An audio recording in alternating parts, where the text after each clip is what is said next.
From Inform a Tech Target, I'm David Essex, and this is Enterprise Apps Unpacked.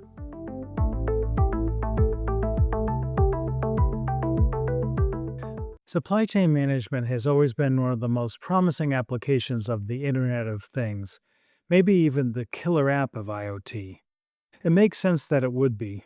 The daily work of managing supply chains comes down to choosing raw materials and other components of finished products, like subassemblies, and tracking their movement up the chain through the manufacturing process and on to distribution, then sales, and finally their return for resale, recycling, and disposal. IoT lets you put thousands or hundreds of thousands or more relatively cheap internet connected sensors on products and track them around the world, which provides traceability back to the point of origin. IoT sensors in trucks and on ships can detect important variables, such as the temperature and humidity in refrigerated trucks carrying produce in Iowa, or vibrations in shipping containers carrying semiconductors across the Pacific. They help automate picking and packing in warehouses. Logistics companies like DHL and FedEx use IoT for fleet management, monitoring fuel consumption and driver behavior. That's a lot of data coming from a huge number of sources, managed in different applications like ERP, in systems that aren't always integrated across suppliers, buyers, and geographies. When you add the technical issues of IoT, such as choosing the right kind of sensors, the networking standards, the edge computing needed to get sensor data into cloud applications, and the challenges of getting business value from IoT-enhanced supply chains can seem almost insurmountable. Today's guest, Subodha Kumar, is an expert in these complexities. He's Distinguished Professor and Chair of the Statistics, Operations Data Science and Information Systems program at Temple University in Philadelphia, and directs its PhD program in Operations and Supply Chain Management. He also leads the Production and Operations Management Society, plays an active role in other professional associations and journals, is a frequent commentator, speaker, and author, and somehow finds time to be a visiting professor at the Indian School of Business. In the podcast, we talk about the challenges companies should expect if they try to implement IoT in their supply chains, which IoT applications have the quickest ROI, what happens when AI is added to the mix, and whether IoT has lived up to its promise. Don't forget to rate, review, and subscribe to Enterprise Apps Unpacked for the real story on the software that runs your business. Subodha, thank you very much for coming on the podcast today. Thank you for having me, Dave. How well would you say deployment of IoT is going in general, and has it lived up to its promise? Because it certainly got a lot of hype quite a few years ago. It was really the next best thing not too many years ago. We are at the stage where we can safely say that we are past the hype and we are seeing some real wins right now, especially when you see things like in warehouses, transport, cold chain. We are using a lot of IoT systems, even machine maintenance, and we have seen fewer stockouts, less spoilage, we have seen less maintenance downtime, and so on. But where we have seen what is little disturbing is that it's not evenly distributed, both in terms of the industry or companies as well as the applications. So some places we see a lot of good applications coming. Some industries are doing very well, but we also see there are a lot of places where I wish we had better IoT systems, but we don't see that yet. There are good solutions, but not to go in terms of everything. So, what have been the biggest challenges so far that are perhaps holding the industry back? I know that lots of times when there's new technologies, there either aren't enough standards or there can be too many standards. It can be any number of things, educational, organizational. What have been the two or three main things, would you say, have held things back? So the technology is ready. Technology is doing pretty well. I don't think that's a problem. The biggest problem is the change management with IoT. No technology of this kind can ever be successful if we know how to change people mindset, people culture, and also train them on best utilizing these tools. And that's where the big problem is. A lot of things with, I will say, the plumbing issues with IoT, a lot of maintenance, unclear ownership, governance. See, weak security governance, I feel, is the one of the biggest problem which has kept us back. Like many logistic companies started using IoT, but then we had ransomware attacks and so on because a lot of their data were open, and that led to a lot of issues. The biggest hurdle right now is that the companies are not sure how to best utilize it, and also the maintaining the other issues related to IoT, like where the data will sit, who will own it, how we can access it. Those have been the biggest challenges right now. Hmm. So, if we can drill down a little bit to what actual companies who want to do this might face, for companies that are considering IoT, especially for supply chain applications, what are the ones that should be most aware of, whether it be perhaps cost, integration, maybe reliability, maybe training? Those are just a few off the top of my head that I'm guessing might be an issue. Yes, cost is biggest factor right now. And cost is not just about the sensors. One part is that we need to have these IoT devices sitting everywhere, right? And we need to deal with that. But also the cost of the everything associated with that in terms of the bandwidth, data storage, the access of data. So I think that is the one biggest thing that we are worrying about, and that's not very clear, that is holding companies back. But also, what is missing in the many companies is that they don't know where to start. What is the lowest hanging fruits for me? And that understanding, the both IT literacy and the ROI part, is not very clear to many companies. And when you hear a story around that some company applied good IoT, but then that led to some kind of issues in terms of either access management or the security, that holds them back. Cost, I will say, still number one, but the biggest thing is that the companies don't know how to adapt it and how to change the businesses around that. And that's why, and sometimes the privacy laws and all those things hold back. So I was visiting China and I noticed that a lot of companies are very open in using IoT even for the smaller applications. So I was very intrigued and I talked to a lot of these companies, and I found out that the somehow lacks view of privacy, lacks view of data security has led to more applications, and which is very interesting to look at. So I will say that once we start resolving some of these issues which are around the cost part, the cost goes down, also understanding to manage it better, also how to create the pipelines better, then we will start seeing a lot of. So we haven't reached to that tipping point where it is everywhere. That's where we are right now. Mhm. So, what kinds of applications do tend to have the quickest payback? I was interested to read a paper that you co-authored, for example, on intralogistics, so logistics within a company. Then that there was a lot of detail in there about ways to use IoT. I assume that's one. And are there others that you feel like have the quickest payback? The logistics both within the organization, like what I have talked about, but I have some other papers where we have looked at things like predictive maintenance. I see that's the quickest win in my mind. So now if you think about the companies like Boeing, Airbus, Tesla, Komatsu, what they are doing, they are taking this data of IoT devices and they are taking it back end. Now that has reduced their cost, especially maintenance downtime, and that has also led to the new designs that did not exist earlier. So that, I think, is the second quickest win.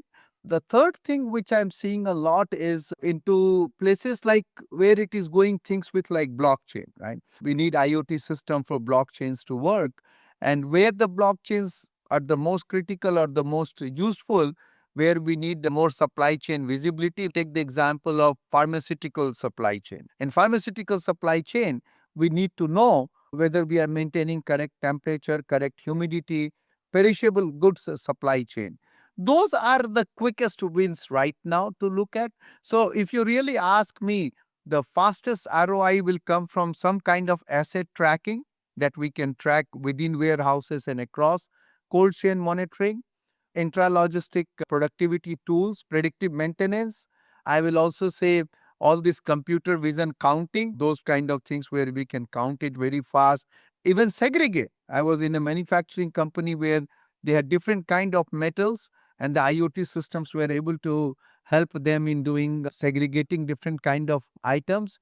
And also don't forget transportation telematics, where it can really give you quick wins. So these are some of the things where we are seeing the applications, where we are seeing the ROI, and I will call them our lowest hanging fruit. So companies should start with that.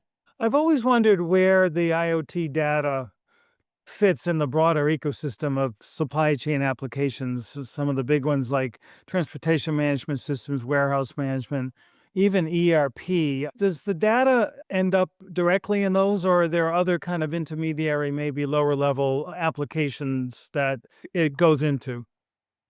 So they what I'm seeing companies are using in all different ways. But if I have to give my own advice, the company should think of events first and applications second. Because they have to think like a modular approach. Because the same data can be used in many different applications. When you start feeding data directly into the applications, then you are restricting your applicability. So the best practice I will say, and not every companies do that, that there should be a like a event streaming backbone where the data first comes, and then once the data comes in there, then other systems like warehouse management system or ERP systems, they can pull the data as needed. And this helps in many ways, because if you start putting data in different systems, then we will get into our old days problem of 90s, that we have multiple copies of the data, some are updated, some are not updated, and so on. But if you put data together and pull by the different system, that is the best way to go, because then you can simply update it there and the different places can pull it. It also helps us with lot of compliance issues, because you're not putting your data at multiple places. And if you have a good access management, I think there's nothing better than that. I know you also follow AI, and so I'm wondering how much has the addition of this much more capable and affordable kind of AI that we've had the last 2 or 3 years, how has it changed the Internet of Things picture, especially in supply chain management applications? So AI is working in two major ways. First of all, the AI, and especially the generative AI and agentic AI, which is the newest form, they have converted this IoT data into real time decision making. Okay, and I can give you millions of examples around that. For example, I talking about this pharmaceutical supply chain. And right now, when the data comes, you look at all the temperature, humidity. But now, in the real time, the system can itself, using this agentic AI based system, can decide what to do with this lot, discard it, change the due date, and so on. Right. So you can make these decisions in the real time. You don't have to wait. Right. Similarly, if you are thinking of a like a Walmart supply chain where they're pushing very hard on the blockchain and IoT based system for spinach, lettuce, and those kind of things. So let's say there is a recall. Now, in the real time, they can go and see. Now AI can allow you to take action on your behalf, that, okay, recall these parts because these kind of things are happening, and then go investigate what is going on. So I think the biggest application, it can take weather data, it can combine with the farming data and can give you real time actions. But at the same time, so a lot of autonomous triggers, that's my point, rerouting, reslotting, discarding, which was very labor intensive job. But one very interesting thing is happening is that this AI based system would not work unless we have very granular data. So that is also kind of working as a catalyst to grow more IoT based system, because now we need more data for these systems to work. So more and more companies are deploying these sensors at different places which can pull data in real time to make these systems work. The AI is helping the growth of more IoT based system, and AI is allowing this IoT data to turn into the actual decision making by using enhanced forecasting, demand and traffic for dynamic optimization. Amazon trucks can dynamically decide now which route to take as they are going. And this has become like a dynamic learning rather than static learning from both ends. So, if AI is being added to an existing IoT deployment or maybe even a new one, you've talked about where the IoT lives, but where should the AI best go? Is it in is it in edge computing devices, or is it in maybe some enterprise application, the AI itself? So both. And it essentially depends on the application and how much latency is allowed. So let's say if you are using it for the those stock trading and all, right? So they're bot traders right now or intelligent traders. There you cannot allow any latency. So that goes into more edge computing because your data comes and it takes decisions on the real time. So that's where we'll see more edge AI that are handling a lot of decisions. But not always. There are some long-term decisions because as I told, let's say the maintenance thing, right? Which is not like little bit latency is fine. You don't want to delay the system, but it doesn't have to be instantaneous. So the near edge clusters will manage the site level privacy because the data is not flowing very far, sensitive workload, and the fast decision making. But the cloud is known to work better in many other scenarios. So you can still keep data in cloud for large models because where we need larger data, we have to keep that in the cloud. And also cloud works very well when think about it is being, as I discussed earlier, being accessed from multiple different systems, right? Then you need cloud kind of systems. Modern IoT architecture with AI, what all three of them. You detect locally, you decide locally or centrally, but and you learn centrally for the bigger decisions. Like cars can decide what features to put later, there those data is sitting in the cloud. So we are seeing a good mix of that. And that's a one very important part of decision making for enterprises when they decide on combining IoT and AI, that what will go where, because it also impacts your cost and all other compliance and privacy issues. Where do you see this going in, let's say, the next 5 years? Do you think these supply chain applications of IoT combined with AI are likely to grow?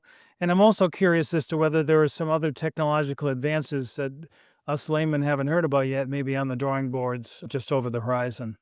5 years back, we were talking about connected devices, right? And everything should be connected, should talk to each other. And we saw Alexa and Amazon Echo coming and connecting a lot of things. We saw things are going everywhere. But next 5 years, the push is little bit beyond. So we are moving now from connected to coordinated. So connection is not enough. And we are good with the technology and we are good with the system. But there are enough advances now where location data is becoming cheap and precise. Means even these days, phones can get your location data with a good precision, right? Now, slowly and slowly, and one of the challenges, going back to the point of key challenges, is also the sensors requires a battery, right? Sensors require charging. Those technologies are still a little bit of a problem. So we are moving more towards battery-less sensors, right? Another thing that is happening with the IoT, which we hope to see a lot more, and I'm quite confident, is more and more digital twins coming. And digital twins do not just mean that you have a digital replica of the physical world, but they interact with each other. You can control your mind sitting in your room, right? You can provide healthcare services from remotely. So we are going to see a lot more of that happening in the digital twin. But what I'm most excited right now in terms of the next 5 years will be agentic AI combination with IoT. And I'll tell you why. See, Gartner had a report recently, and even World Economic Forum talking about that by 2028, one third of the companies will have some form of agentic AI. Now, that agentic AI combining with all this IoT, that will coordinate lot of things. They can coordinate robots, that can coordinate dock doors, it can do automatic inspection, it can coordinate labor across site, and this will not only enhance accuracy and improve efficiency, in some sense it can even improve privacy because things can be done by machines without much intrusion of human. So we will keep seeing growth in warehousing. I'm quite sure cold chains, multimodal logistics.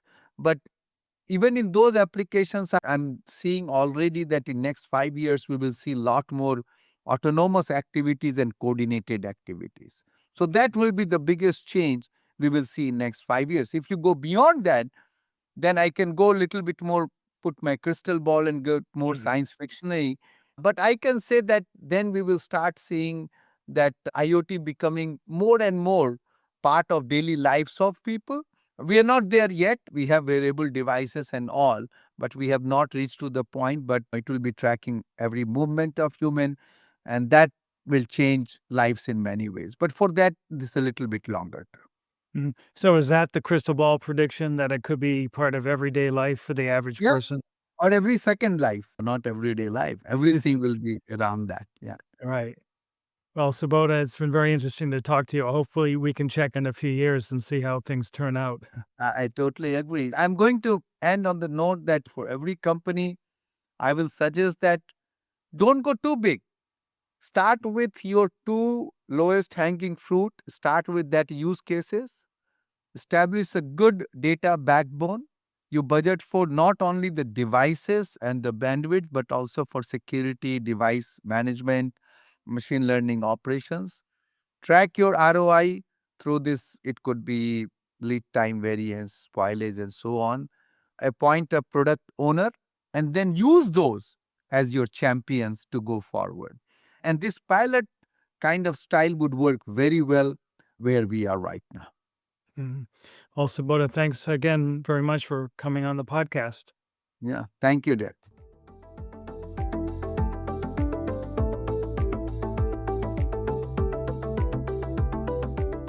Thank you for listening to Enterprise Apps Unpacked, where we give the real story on the software that runs your business. To learn more about business applications, explore our content on searcherp.com. Find us on YouTube at our channel, Eye on Tech. Subscribe to our podcast to receive the latest episodes as they drop. And if you liked what you heard today, give us a rating and review on Apple, Spotify, or wherever you're listening. Until next time. Podcast programming and promotion, production, and quality oversight by Kelsey Waddell. Music supplied by DP via Getty Images. This is an Informa Tech Target production.